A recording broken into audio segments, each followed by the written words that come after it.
to look at one of the most important. Recording in progress.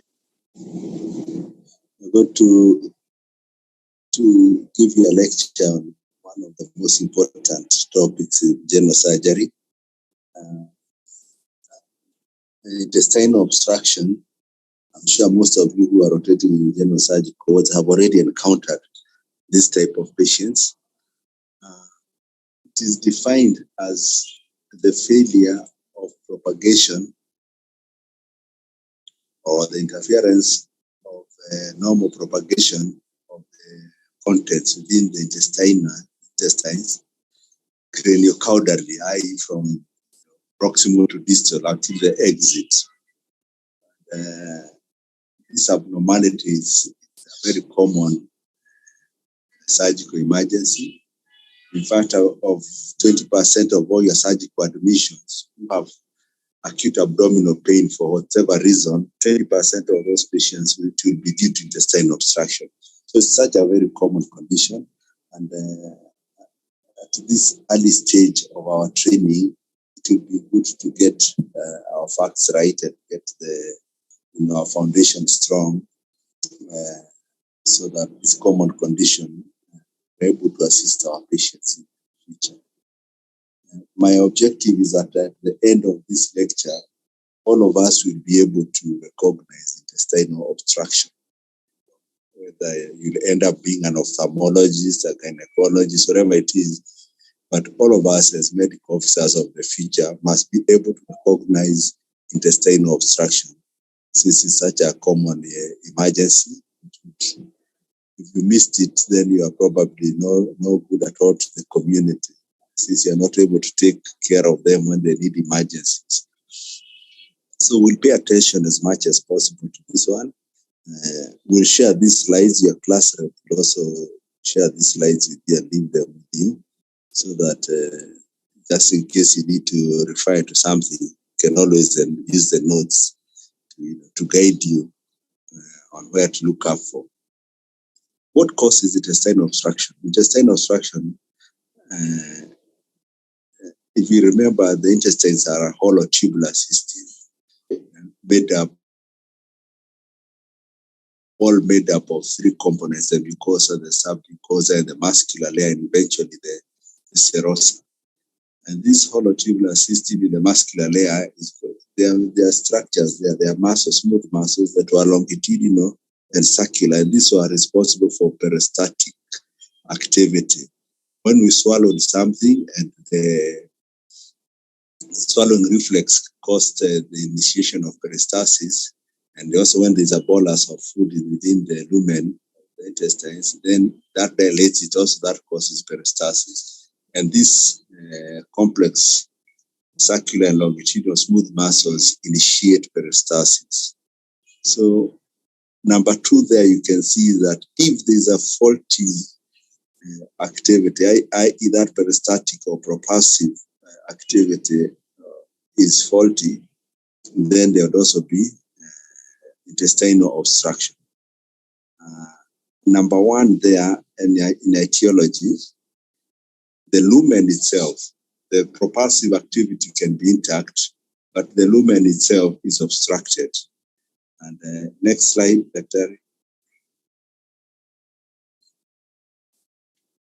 The next slide shows us the causes of that lumen, the mechanical obstruction. The lumen, the peristaltic activity is working, but there's an obstructing agent in the lumen. And like I alluded there earlier, the hollow lumen, some causes could be there, could be obstructing it. Then there are intramural in the wall itself. Some things can arise from that wall, the intestines, cause obstruction of the lumen. And you could have things pressing from without, the extra-luminal causes that are going to be pressing and causing obstruction of the lumen. This is a mechanical obstruction, i.e. everything else is intact, but there's a mechanical obstruction, as opposed to the one you said that the peristaltic activity is the one that probably is lost. Next slide. So I've gone forward and ahead and divided this, the luminal causes, intraluminal causes, intramural causes, and extraluminal causes, and given examples there. And I've given examples of the luminal causes as meconium. Meconium, you will recall when babies were in the stomach, in the uterus, and they are born, they would pass some green kind of contents, and that was, let's call it meconium, if I'm not wrong. But this can get impacted within the lumen. The next one there is number 5 there, imperforate anus in anorrectal malformation in neonates. If the anus is not open, maybe there's a membrane that is covering there that did not recanalize. Imperforate anus can cause. So meconium and imperforate anus are causes usually in the neonatal stages, and that's why we inspect the children when they are born, the infants when they are born, or the neonates rather, and we look through them thoroughly so that we are sure every part is functioning, especially in the anal region, to make sure there's no imperforate anus. Number 2, there intrusive susception. The intestines move into one another, causing luminal obstruction, a serious condition also. Impactions, number 3 there. Impactions can be due to fecal loading, i.e. there's a lot of fecal loading and that blocks the lumen. And the helminthiasis, especially called scaris lubricoides, were very notorious, still very notorious for causing obstruction in the lumen. Finally, the gallstones. The gallstones, yes, that appears in our textbooks.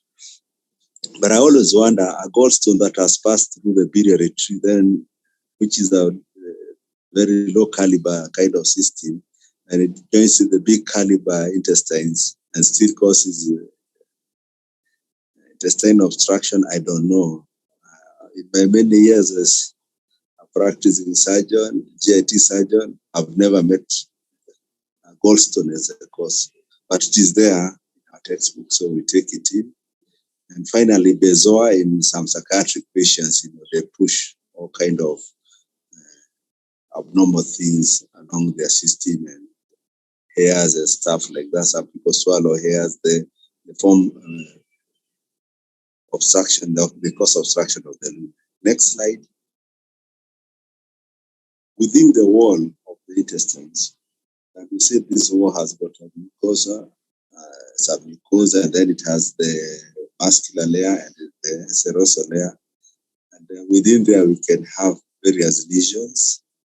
And like I've indicated there, like epiatresias, stenosis, strictures, especially post-irradiation, malignancies. Tumors could also arise from the wall, CA colon, etc. It can be so large to cause an obstruction. Or the wall itself may have a defect, forming pockets in the ones that are referred to as the verticulars. And those are also the causes of mechanical obstruction from the intramural causes. Next slide.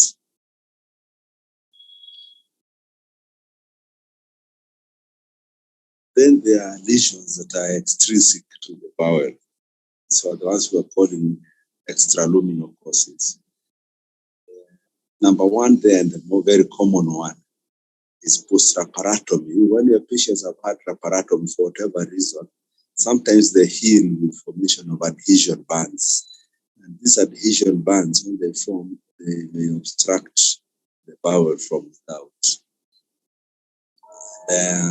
In the ward side, I'm sure we have seen a lot of patients with partial intestinal obstruction due to adhesion bands, patients who have had laparotomy for whatever reasons. Other causes are there, the external hernias.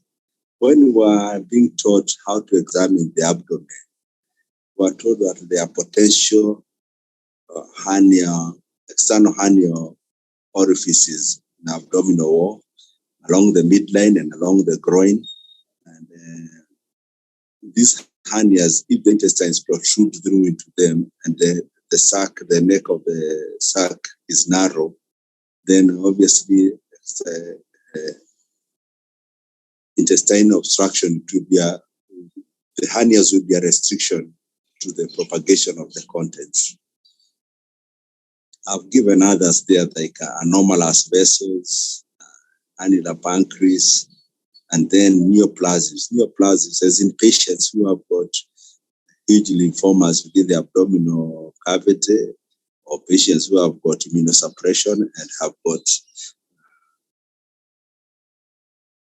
lymphadenopathy, extensive lymphadenopathy. Some of them can be so enlarged that they cause pressure onto the intestines.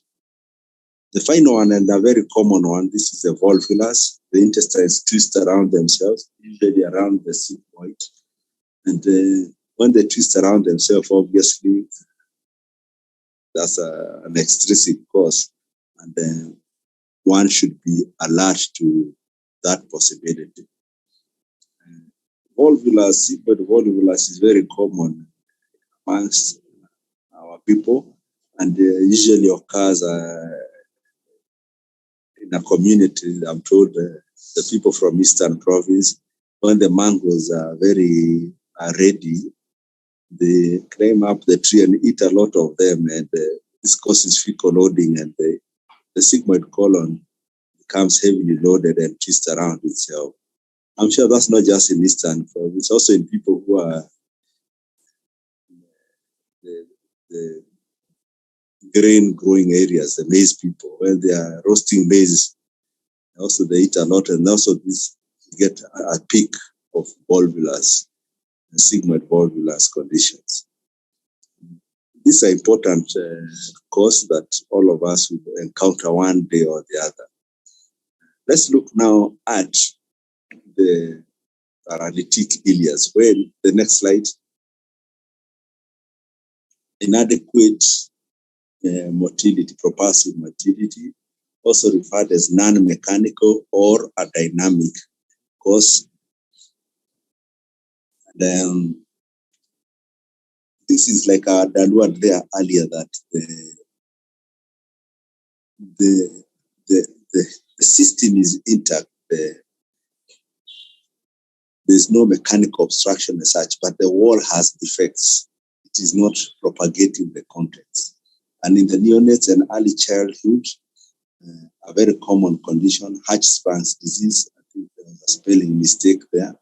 Not Springs, Hirschsprung. After the SPR, that should be a U, or also referred to as megacolon.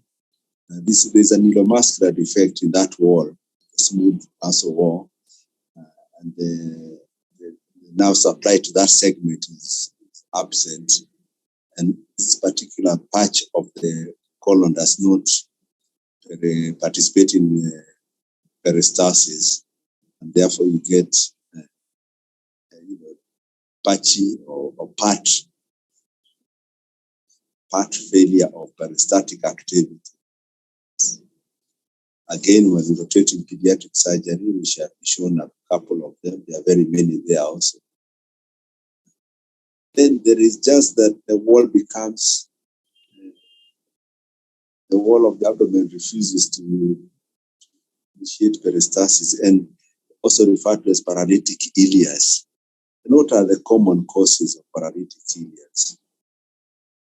Number two, there are the systemic causes, such as electrolyte imbalances. When we were in Chiromo, I think we did this test in physiology, and they were dropping some electrolytes, and then you could see the intestines contracting. The most common electrolyte that can cause problems there is the potassium. And yes, potassium is lost a lot in patients probably who have vomited a lot or diarrheaed a lot. Then they go to paralytic ileus. Toxic septicemia, toxic septicemia, severe infections can also result in peristalsis. Then intra-abdominally, if the intestines are grossly distended, or there is infection or irritation of the peritoneum, as in peritonitis, remember when we were shown how to examine the abdomen, we were told to inspect it. If it is not moving with respiration, suspect peritonitis. And if there is peritonitis, it's very unlikely that there will be static activity. Most likely the patient will also have paralytic ileus. Then there could be also lesions in the peritoneum that affect static activity. Next slide. Finally, you can have vascular occlusion for whatever reason. If there's a thrombus in the artery or there's venous congestion, then that part of the gut is poorly supplied. Obviously, paralytic ileus will occur in that particular region. So, guys, so far I've just gone from definition. Just take a small pause. I've done definition. What is intestinal obstruction? We have said it's a very common emergency occurring in 20% of all acute abdomen presentations, and that it is a must that we recognize this condition. And we have seen the causes, and the causes we say they could be mechanical or non-mechanical. The mechanical one we saw could be intraluminal, intramural, and extraluminal. And we have given a few examples, not to say that all those are exhaustive. You can always look up for more causations. And also we've given the ones that cause failure to propagate the wall, the paralytic ileus. And we have given up all the way to electrolyte imbalances and all the way to vascular occlusion. So having said that, I'd like now to proceed and look at the pathology or the pathophysiology of intestinal obstruction. So what happens when there is failed propagation of the contents? First and foremost, there will be stasis, isn't it? And then there will be accumulation of the contents. There will be distension of the intestines, resulting in defective absorption of gases and fluids. Therefore, also the gases will cause more distension, failure for fluid to be reabsorbed, and sequestration of the fluids into the lumen due to increased biopermeability will cause distension. All this, when there's failed peristaltic activity, which is craniocaudal, what does the body do? Most likely, it causes reverse peristalsis, isn't it? And patients vomit. And when they vomit, again, like we alluded there, they are losing the fluids and a lot of electrolytes. Next slide.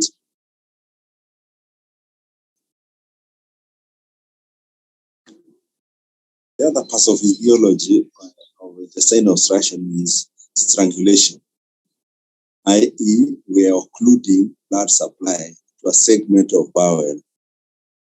In addition to the obstruction, i.e., there is already obstruction, as in probably hernias, also adhesion bands. The blood supply to a particular part of the bowel is occluded, and this, on top of the obstruction, is causing a lot of problems, isn't it? And what could happen now? This interference with the mesenteric blood supply, and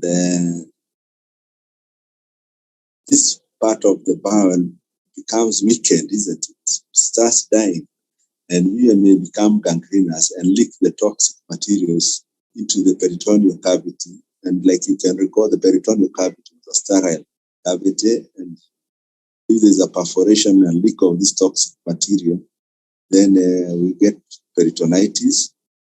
And sometimes this toxic material may also be absorbed into the systemic, it migrate into the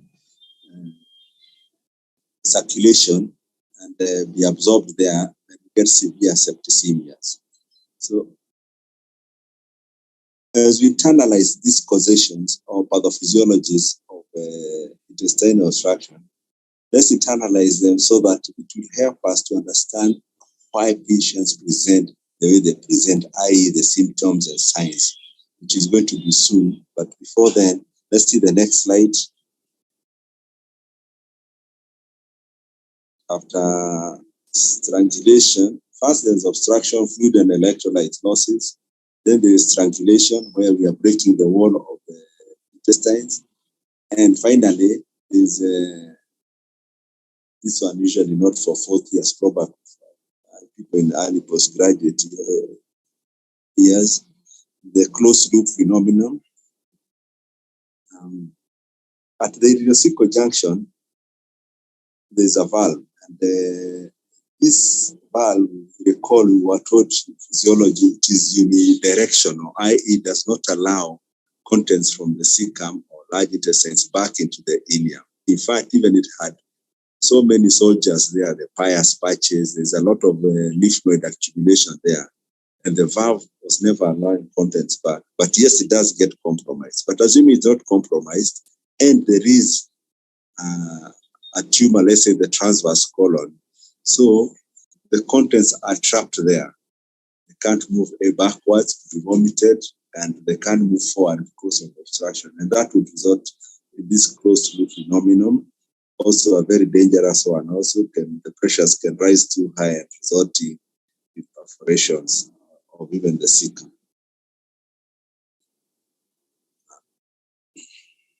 Next slide.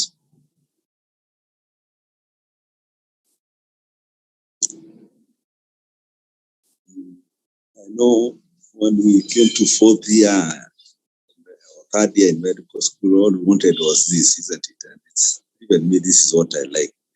I like the clinical practice, all this information you give us, then how do we apply it clinically? And like I said in the pathophysiology, clinical features of intestinal obstructions will be derived from the pathophysiology. And number one there, if there's obstruction, let's say mechanical obstruction, the peristaltic movements, usually the contraction of peristaltic, of the smooth muscles, trying to overcome the obstruction will cause pains that come and go. Okay, initially, isn't it? There is colicky or crampy pains. And we recall also other structures that are hollow tubular and have smooth muscle lining that contract, the biliary tree, the ureters, the fallopian tubes in our female patients, the uterus, the expectant uterus. And when mothers are in labor, they get this intermittent pain. That is a wall that is smooth muscle lined, contracting and relaxing, contracting and relaxing, resulting in this pain that we refer to as colicky or crampy pain. So, patients with intestinal obstruction, one of the presenting complaints will be pain, and here the doctor will have to ask them, is it coming and going, so that you're able to elicit that it is peristaltic in nature. Vomiting. We said there is accumulation, there's damming, there's stasis, and reverse peristaltic occur. And vomiting in intestinal obstruction, sometimes you go and try and define it, whether it is early, and early would be if the small intestines are the ones, especially the jejunum, that is obstructed. Obviously, that will cause very early vomiting, isn't it? As opposed to when it is a sigmoid colon, which will have to reverse all the way and even reverse the unidirectional cecal valve, the vomiting will be late if it is the colon as opposed to the small intestines, the small bowels. So vomiting, early vomiting would indicate proximal intestinal obstruction, and late vomiting, which is usually feculent, would indicate obstruction of the large bowel. From the pathophysiology, we also noted that there was accumulation, and our gases are not being reabsorbed, feces are not being passed, fluid is being accumulated, and the intestines are becoming distended. So there will be abdominal distension because of these causes. And usually uniform, not localized distension. And in some particular cases, you may be lucky if you inspect this patient, you may be able to see the visible peristalsis. Finally, constipation. Constipation is obvious, isn't it? Nothing is passing through, therefore there will be constipation. And constipation can be described either as permanent or not permanent, as absolute or relative. When it is absolute, even the gas is not being passed. There's no flatters and no feces. While in the relative one, the gas is being passed as flatters. Constipation is a funny symptom because it depends on that person's normal emptying pattern. Some people don't empty for 3-4 days and they consider that normal, yet others have to pass twice a day. So somebody who hasn't passed for a day or two and his normal passage is up to a week, you would not think he's constipated. So again, it's a relative one. However, it is good to, the most important thing is to know whether it's absolute or not. Okay? I know the other terminologies that are used, but I like using the simpler one so that all of us refer to the same thing. So the 4 cardinal ones, i.e., if the patient has got chronic abdominal pain, has got vomiting, has got abdominal distension, and has got constipation, that patient is equal to intestinal obstruction for whatever cause. So today, we have been able to recognize, or we are going to recognize intestinal obstruction even when we are walking through casualty in the evening. If we listen to a patient presentation, you'll be able to recognize intestinal obstruction if they are giving us those 4 symptoms and signs. Obviously, the other supportive features for intestinal obstruction, if a patient has got an irreducible hernia and is vomiting, has abdominal distension, and etc., obviously that helps you enhance your diagnosis. If he has over-vomited, he's dehydrated, he has lost a lot of fluid, he'll be very dehydrated. I remember people are telling me features of dehydration are loss of skin turgor, stuff like that. Yes, true, and dryness of the mucous membranes should be noted in this patient who have over-vomited. Hypokalemia. Because of vomiting, they lose potassium. This worsens the intestinal obstruction because you said potassium. You'll not shift to the next slide, my friend. Yeah, sorry about that. I'm ahead of you. But dehydration then, hypokalemia is what I was talking about. And, if you've lost a lot of potassium, again, this complicates further to your intestinal obstruction. We said that some of the bacteria are joining the systemic circulation, and therefore fever will be there. And if you touch this abdomen, obviously they'll be tender. Patients who eventually with intestinal obstruction, there's persistent strangulation, the pain eventually towards the end becomes persistent. And also sometimes they may not be generalized, but you can get localized areas of tenderness because that's where the strangulation is occurring.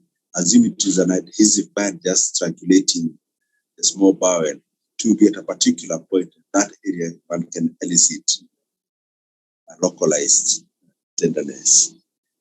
Next slide. Yes, are there investigations that we can do to confirm our diagnosis? Yes, there are. The most important investigation for us to confirm intestinal obstruction is radiology. This one is a must that you know how to request for it. You should always request for this X-ray with the patient erect, upright. Okay, and then you do an AP and a lateral flow. Okay, and the patient is too sick, then he should be, the X-ray should be taken with him in 45 degrees, the lateral decubitors, and the X-ray is taken from laterally from one side, either the right side or left side to the left side, what we refer to as lateral decubitors. So why do we say the patient must be erect as opposed to supine? Sometimes when the patients are very sick, the radiographers, they don't know what you're suspecting. They're just in abdominal X-ray, they'll just put the patient in supine position, and you'll not be able to elicit these features. The few features I've written there, A and B. Okay? Gas shadows, if they are multiple.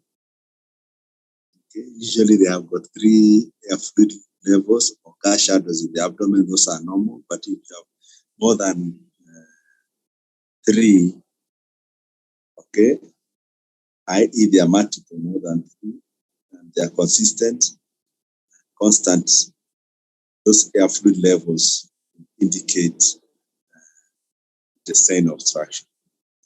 Yes, then the intestines will be distended, there will be gaseous distension of the intestines. Okay. If it's the jejunum, remember the jejunum is one that had a lot of villus formation, isn't it? And the jejunum, when it is grossly distended, eventually on the X-ray will appear like the gathering of a curtain or the concertina effect. The accordion, remember there's a musical instrument called the accordion. They'll be gathering because of the villus. While if it is large intestines, remember they had haustral folds, so if you are distended on X-ray, you'll be able to demonstrate the haustral folds. While the ileum, it is low in villus formations and has no haustral fold, so we usually refer to it as characteres. Those are the features, and these features, if you see the air fluid levels and the gaseous distension, it is equal to intestinal obstruction coupled now the symptoms that the patients had given you earlier. The other investigations that you can do, laboratory ones and also radiologic ones.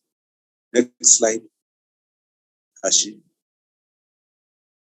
The other investigations you can do. A ureteric calculi in the retroperitoneal space can result in paralytic ileus. That would be in your MCQ, I think. They always and used to do IV use, intravenous urographies, ureterographies, and they would show us the renal calculi. Patients will also have other symptoms related to that. The barium enema there is mentioned so that we do not do it, isn't it? Because it has dangers. So barium enema is not a good investigation to confirm intestinal obstruction. You have not picked your intestinal obstruction from the symptoms and signs and the plain abdominal X-ray. I think the barium enema there is too far-fetched, okay? Especially if the inflammatory conditions can result in perforations. So IVU would be the choice, one option, not a choice investigation in terms of radiology. Other people have told me, oh, can't you do CT scans, MRI scans? I don't know what. Yes, all those are possible, but why waste all your money? You can get your diagnosis simply by plain abdominal X-ray. The more important investigations there are the HB, the hematocrit. If you vomited too much, hematocrit becomes a better reference than HB. You also need the hematocrit level just in case you need to operate on the patients. You also need to do your electrolytes. And the urea may be increased, especially because of dehydration. The potassium may be low because of the vomiting. And in some cases, also sodium may be, or sodium levels may be altered.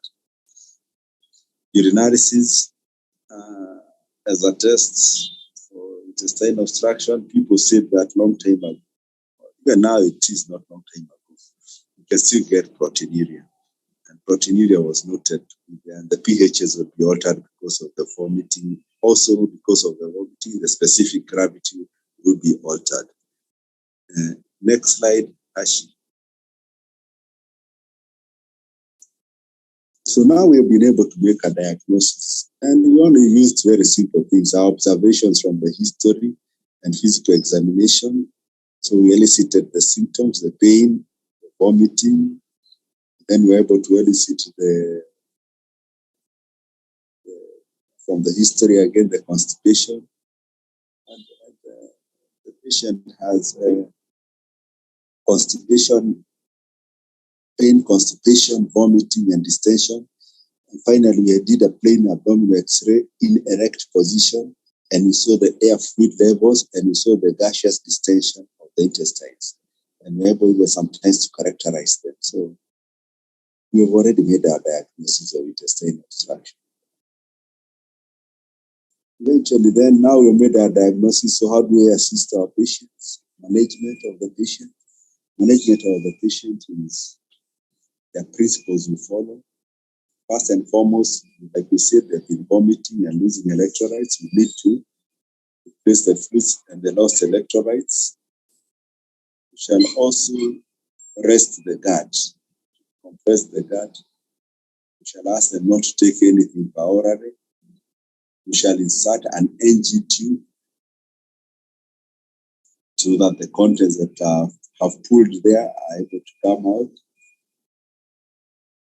If you remember in physiology, I always joke with my students, you guys, and I say, Canon, page 262, they said the secretions, the normal secretions, we secrete per day is how much, upper GIT secretes how much. And I think, if I'm not wrong, it was 4 liters. And if you put an NG tube, plus and now there's obstruction, you'll be able to extract this content so that you rest the wall of the gut more. An enema, distally, to decompress proximally and distally. Proximally is by NG tube. Distally, we do an enema, either soap, saline, or there are many enema material nowadays, chemical enema available. And then after that, we leave a flatus tube to decompress distally. So now you've decompressed. So the principle, once you've decompressed it, now you're resting the gut, isn't it? And you're hoping it's starting to recover. And most of the patients, just with these few measures, we are able to relieve the intestinal obstruction. If it was due to fecal impaction and you give an enema, there you are, you see, you've already now caused them to pass, and that's it, and the patient is done. So these are the initial management procedures we shall do to a patient. We shall rest the gut and we shall rehydrate them and replace the electrolytes that have been lost. There are formulas for replacing the fluids and the electrolytes. That's a huge topic on its own, and I think somebody else along the way will give that topic. Next slide, Hashi. As surgeons, there are surgical procedures, obviously. If we fail in our conservative management of A and B, C will be surgical procedures. And these surgical procedures are divided into 5 categories. And I've given that slide just for us to note that they are surgical procedures. Most of you who want to become surgeons, I know, are raring to do number 3 there, to dissect and then anastomose the gut. Very exciting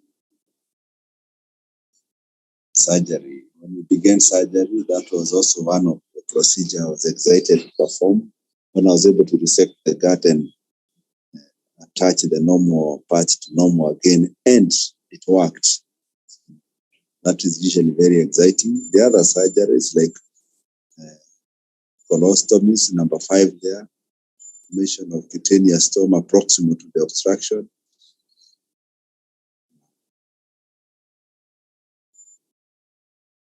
etc. So this slide is actually just meant to